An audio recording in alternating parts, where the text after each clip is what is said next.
Happy Monday, everybody. My name is Brandon Rosa, and welcome to episode 118 of the Xbox in 10 podcast, your weekly source of Xbox gaming news covered in around 10 minutes.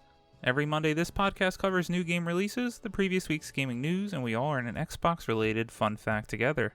The show is on YouTube and podcast services around the world, so please subscribe on your favorite and leave a review. Xboxin10.com, no numbers, is your quick source for links to all of our podcast destinations and social media profiles, which you can follow at Xboxin10. To start, let's talk game releases. The big games out last week were Aliens Fireteam Elite, King's Bounty 2, Splitgate, Psychonauts 2, and Tropico 6 Festival. The games coming out this week include Inked: A Tale of Love, Space Station Sprint, Baldo the Guardian Owls, Zophis, Monster Harvest, Keyway, Guts and Goals, Rustler, Maneater Truth Quest, The Big Con, Crown Trick, Song of Iron, Lamentum, Fishing Sim World Bass Pro Shops Edition, Lake, Alveole, Galaxy Squad, Rico London, WRC10, Guitaria Fables, Weapon of Choice DX, Surgeon Simulator 2, Access All Areas, Yoni, Big Rumble Boxing Creed Champions, Golf Club Wasteland, and The Medium. The new games with gold for September 2021 have been announced, and they include the following: Warhammer Chaos Bane on Xbox One, available from September 1st to the 30th, Malacca on Xbox One, available from September 16th to October 15th. Then on Xbox 360, you can redeem Zone of the Enders HD Collection, available from September 1st to the 15th, and Samurai Showdown 2, available from September 16th to the 30th. Now to last week's biggest news stories, and we have 7 to cover this week. Number 1, Halo Infinite release date officially confirmed alongside new trailer. Joe Screbbles at IGN writes, Halo Infinite has a final release date confirming after leaks of December 8th, 2021. Announced during Jeff Keighley's opening night live for the stream on Gamescom 2021, we saw a brand new story trailer for Halo Infinite's first free-to-play multiplayer season, featuring a new character, Commander Laura Agrina, and her history with the Spartans. Commander Agrina is responsible for training new Spartan recruits at the Academy in Halo Infinite, which serves as the hub for the game's multiplayer campaign and integrates into the main story. During the Halo Infinite segment, we also got a look at a new Xbox Elite Wireless Controller Series 2, themed especially for Halo Infinite, as well as a limited edition Xbox Series X console design for Halo's 20th anniversary, which will be available beginning November 15th. It is so good to finally have the release date, December 8th. I love the distance between some of the other big games this fall, like Call of Duty and Battlefield. I cannot wait to finally get my hands on this. Number 2, Xbox Series X and S and Xbox One get cloud gaming this Christmas.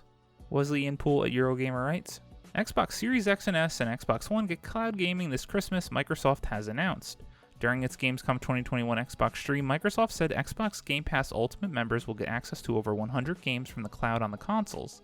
This has the added benefit of letting you play games before you install them. Microsoft uses the example of Sea of Thieves and the ability to jump into a multiplayer games with friends as soon as you get an invite without having to wait for an install.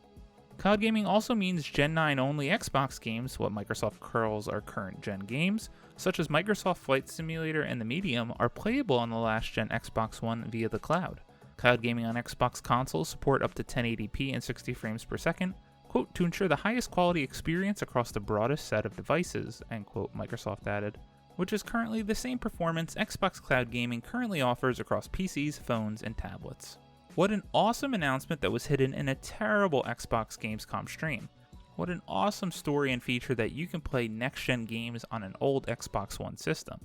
We just need to make sure cloud gaming works as good as it's supposed to, and this is such a great experience for those who can't get their hands on the new series consoles or those that cannot afford to upgrade. Number 3, Sea of Thieves is launching a Borderlands collaboration, including a themed ship. Kat Bailey at IGN writes, Sea of Thieves' latest collaboration is an unexpected one. During Xbox's Gamescom 2021 presentation, Rare announced a special event featuring, of all things, Borderlands. The event centerpiece is a special Mayhem ship inspired by Borderlands. Basically, it's a pirate ship cast in Borderlands rusty red and yellow with a familiar logo on the sails.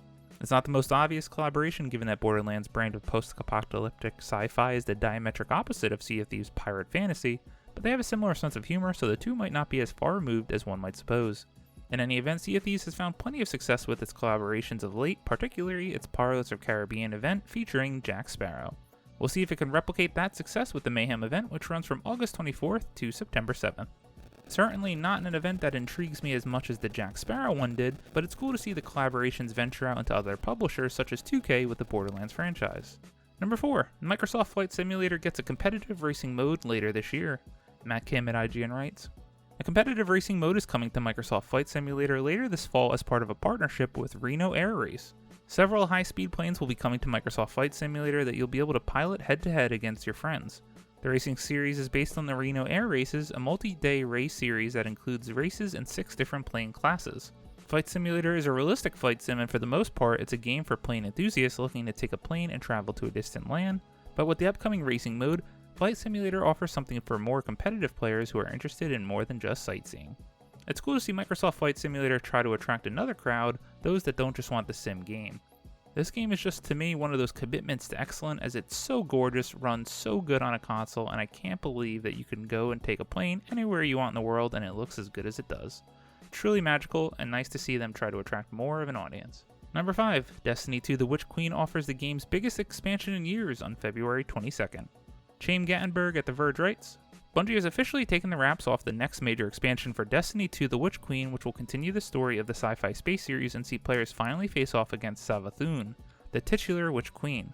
Savathun, the sister of Oryx, the main villain in the original game's Taken King expansion, is a foe that has been teased for over 7 years, with her machinations behind many of Destiny's previous major events, including the corruption of the Dreaming City. The addition of the Witch Queen marks the first time that players will be able to face off against her in person, though, and as far as the trailer has revealed, she won't be alone. Savathun has managed to harness the player's own powers of light to empower Hive Guardians with similar abilities.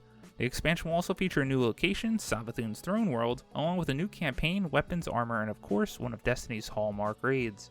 Additionally, Bungie is adding a new weapon type, the Glaive, a first-person melee weapon with both ranged and up-close combat types. Also, the Witch Queen will bring a major new addition to Destiny 2, customizable weapons which players will be able to modify with unique abilities, mods, and stats that are built into their own personal specifications. The system will start with the newly added weapons in the Witch Queen, but Bungie plans to add it to other weapons over time. To tide players over while they wait for the Witch Queen, Destiny 2's upcoming Season 15 content, titled Season of the Lost, will focus on the long-missing character Marasov, Queen of the Awoken faction. It will set the stage plot-wise for the Witch Queen's bigger changes when it arrives in 2022. Season of the Lost will last for 6 full months between now and the Witch Queen, making it an unusually long season for Destiny players. Season of the Lost will also include a reworked Trials of Osiris mode that looks like it will encourage players of all skill levels to participate in the pinnacle player-versus-player experience.